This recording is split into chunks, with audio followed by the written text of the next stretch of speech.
PUBG के शहर Pochinki में ऊंचे दर्जे का सैलाब। समंदर का बंद टूटने की वजह से सैलाबी रेला सब कुछ बहाता हुआ पोचिंकी में दाखिल हो गया।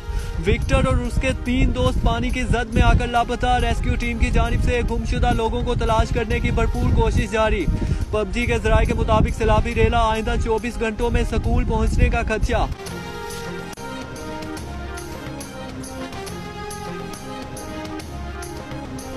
जिली इंतजामिया की जानिब से फैसला किया गया, अगर सूरत हाल मजीद शिद्दत अख्तियार कर गई तो एरेंगल को ज्यादा नुकसान से बचाने के लिए दूसरी तरफ से बंद तोड़कर पानी का बहाव TDM में दाखिल किया जाएगा।